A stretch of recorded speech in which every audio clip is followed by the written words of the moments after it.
Imagine opening your latest blood work and seeing not just today's cholesterol, but the preview of how long and how well you're likely to live. Welcome to episode 4 of the show, where we will count down 10 biomarkers of the world's leading longevity physicians refuse to ignore. Why? Because decades of data tell us that subtle shifts in a handful of lab values can forecast heart attacks, cancer, or even total lifespan long before symptoms strike. So grab your lab coats, open up your health tracking apps, and let's decode the numbers that could add to healthy years of your life. So we're going to be talking about longevity then. Okay. So this seems to be the big thing at the minute with obviously Brian Johnson, many others jumping on the bandwagon. We all want to live as long as possible, so it's a close piece to everyone's heart in terms of everyone wants to live forever, you know. But what does it really mean? Before we start talking about blood markers, and yes, we are a blood testing company, so we will talk about this, and we will want to sell you blood testing markers.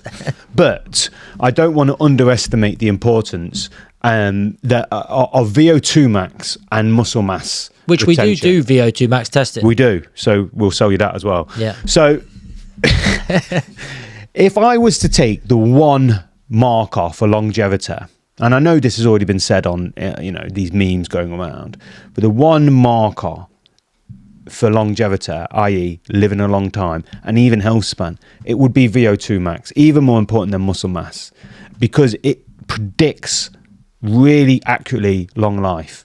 It's linked to basically lung function, like lung Absolutely, function, expansion of your lung function, and the maximal capacity for you to expire air. And we've also shown that it's age-related. So the older that you get, your VO2 max gets worse, which is why you should be training to preserve as much VO2 max or even increase it. So after each decade, you lose a certain percentage of your VO2 max to the point, whereas if you was 35, 38 today, and your VO2 max was 38, then 2 decades later, you'll start to struggle walking up the stairs.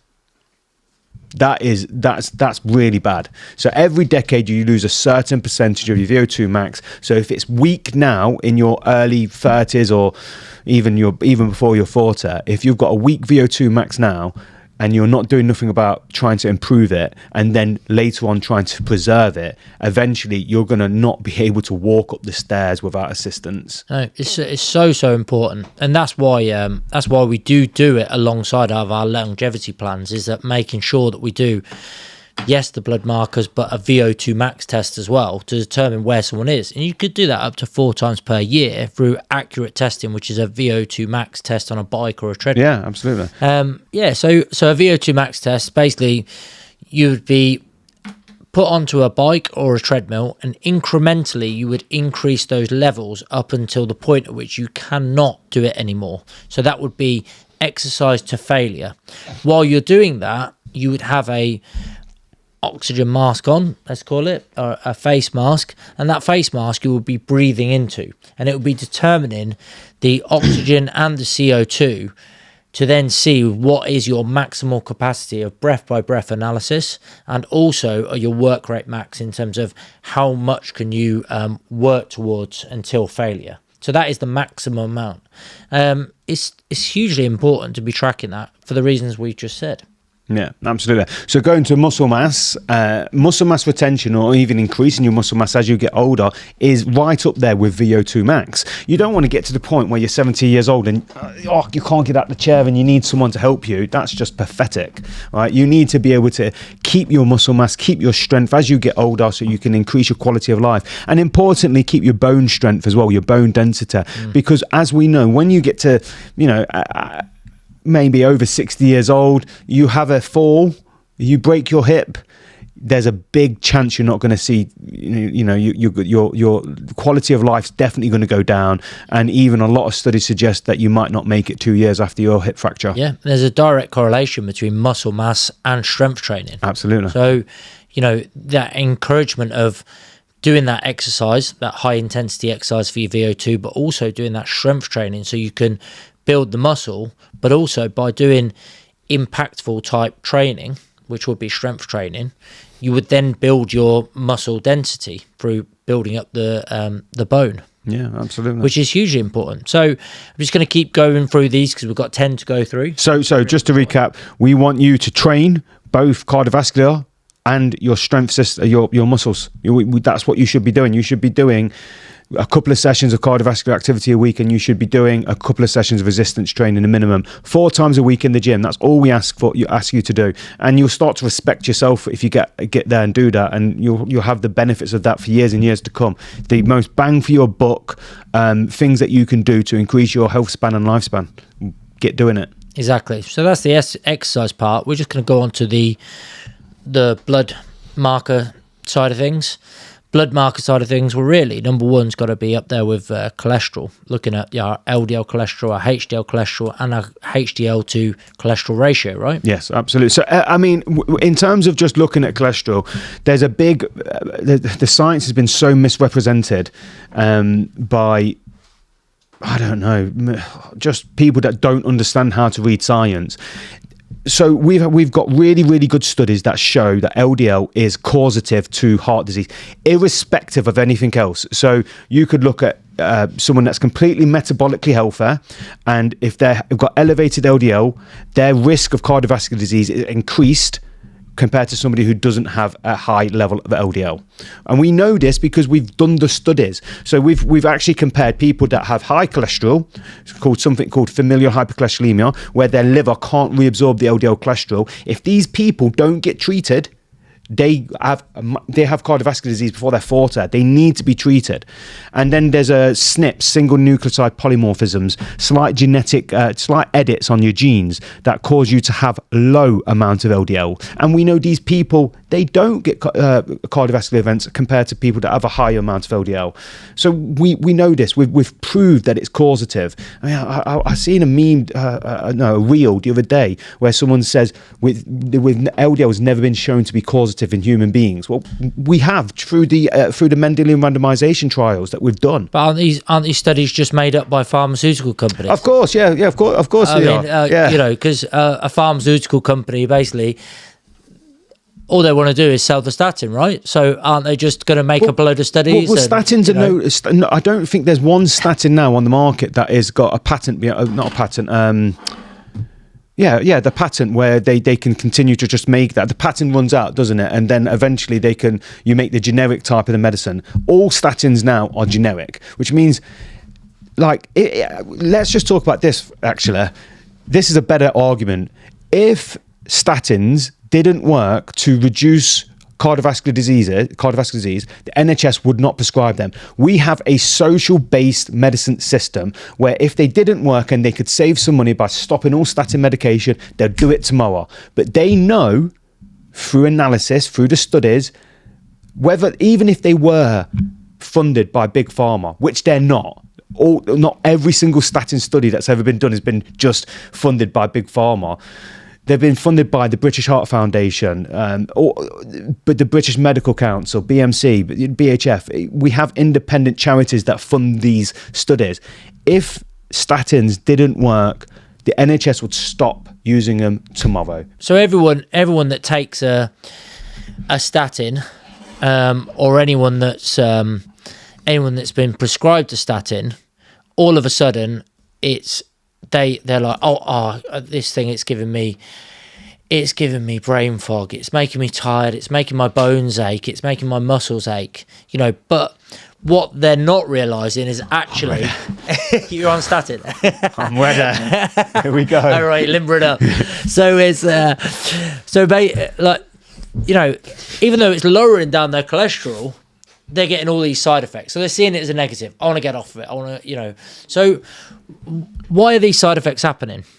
Right. Okay. So first of all, when it comes to side effects, and we've done these studies. So this is a study, and I might actually put this up in the comments, but in the descriptions below. So if I take 100 people, I give 50 of them a statin and tell them what the side effects are, and I take another 50 people. The other 50 people, and I give them a placebo pill, but tell them it's a statin, and then tell them the side effects. And I say, you need to report all the side effects. Within 12 weeks, they all report the same fucking side effects. Yeah. Because it's the placebo effect, right? Exactly. So, okay, so we can talk about some of the misconceptions to statins. I love this one. This is a great one. Have you ever heard that you need cholesterol for every cell in the body?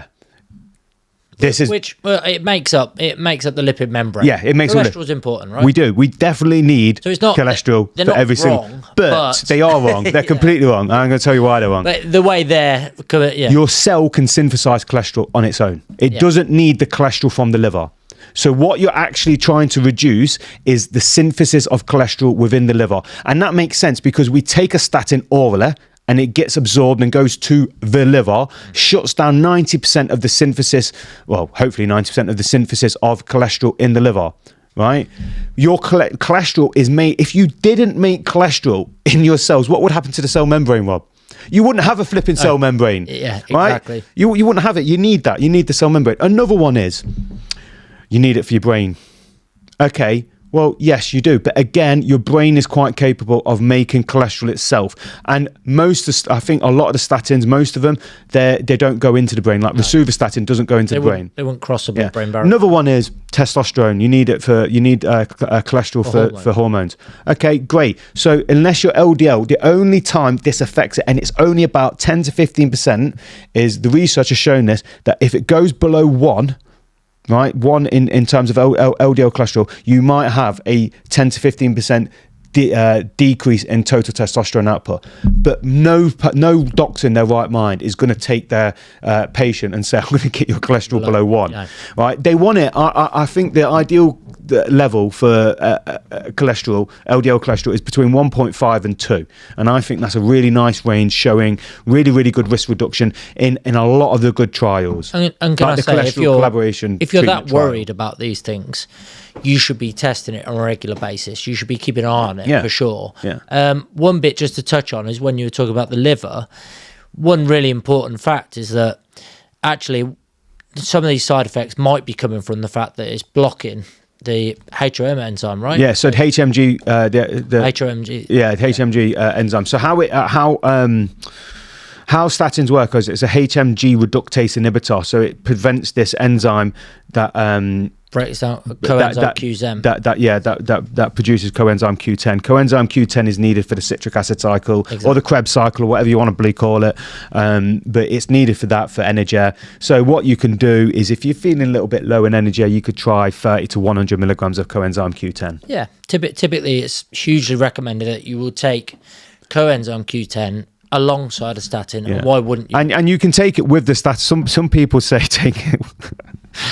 Some people would say don't take the statin with the coenzyme Q10, but the thing is the coenzyme Q10 is already in its form, so it's not going to be affected at all by the statin. And in an ideal world, you get it from the diet. In actual fact, there was a pharmaceutical company, I can't remember the name of them, and I can't remember the name of the medication, but they produced a statin and coenzyme Q10 pill in one. Yeah, it's far more popular now within the US. You know, like many things that filter down. I take statin. I take 20 milligrams of rosuvastatin because I know that the effects are compounding, which basically means I'm protected right now. I'm only 42. I started taking it in 2016. So I've already got, that's 9 years of protection.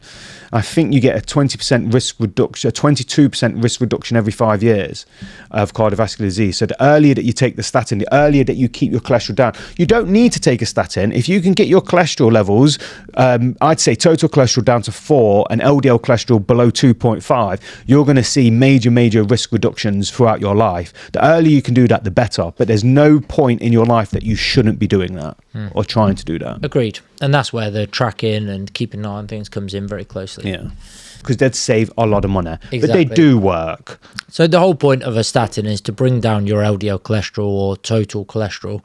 Both. Which, then manages and a statin like rosuvastatin can increase your HDL cholesterol, which is good cholesterol, which is found to be protective of cardiovascular disease. Exactly. So leaning on to that, in terms of HDL cholesterol, we want to drive up those levels.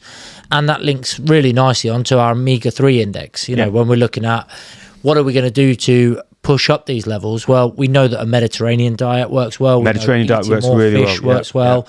So that's another good marker that will assist our omega-3 to 6 ratios, driving up our omega-3s in our diet, which we all know we don't get enough of, you know. Yeah. Which makes a lot of sense, right?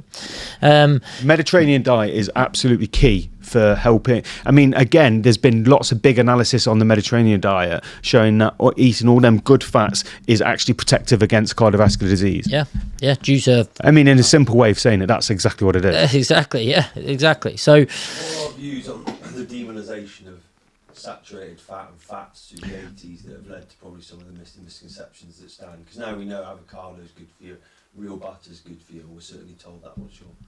I think too much of anything is bad. So I think if you eat too much saturated fat, it's going to be just as bad as eating too much omega-3 fat. I mean, if you eat too much omega-3 fat, it can thin your blood. And in actual fact, anything over 1 gram of EPA has been associated with atrial fibrillation. So atrial fibrillation is a chaotic rhythm, causes issues. Anything over 1 gram of EPA causes AFib. Anything can be toxic, right? So even it's the Goldilocks zone is what we're looking for up here. The Goldilocks zone. And again, if you're not assessing, you're just guessing. You can't get into that Goldilocks zone. No. Ding, ding, ding. Ding, ding, ding, ding, ding. So the Goldilocks zone, like anything, I study telomere length. Telomeres are an important molecule. They cap the end of your chromosomes, and if your telomere length is too long, it causes cancer. If your telomere length is too short, it causes cardiovascular disease, coronary artery disease specifically. And the telomeres have two functions. They protect the chromosome from the cell to making sure there's no DNA repair mechanisms going on, and they also help replicate the full length of the chromosome. And we know it's causative to cardiovascular disease if it's short. We know it's causative to cancer if it's long. It likes to be just in that specific range, that Goldilocks zone. And that's the same with, say we can take that. I find that principle really the same in a lot of biological systems. Eat too much saturated fat, it's going to cause you issues. You have too much iron, and you're going to be like, you're going to have iron toxicity. You're going to go, hemochromatosis, that's called. Yeah, absolutely. Sure. So I think, going on to there, we've got another marker that's really important, and we touched on this in terms of the diabetes podcast, is the HbA1c, because we know that's linked to metabolic health. We know that's linked to not dying from diabetes and being... Well, if your hemoglobin A1c goes...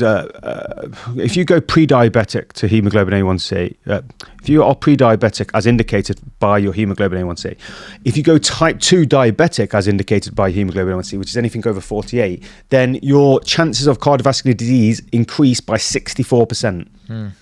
Right, so that is you are going to get cardiovascular disease. So this is it. So when people talk about don't die, that's the whole longevity thing, right? Step one, don't die. In essence, having high cholesterol, having high HbA1c, basically eating poor diets, unprocessed, not enough vegetables, and too many sugars, etc. There's your don't die element of your blood markers, for sure. And you don't need to be spending £2 million per year or $2 million per year like Brian Johnston. To find out to die. You just need to do the foundations. The foundations are correct diet, correct exercise level, make good lifestyle choices, as in don't drink too much, don't do drugs, don't have sex without condoms, make good lifestyle choices. Don't lick toilet seats. Yeah, exactly.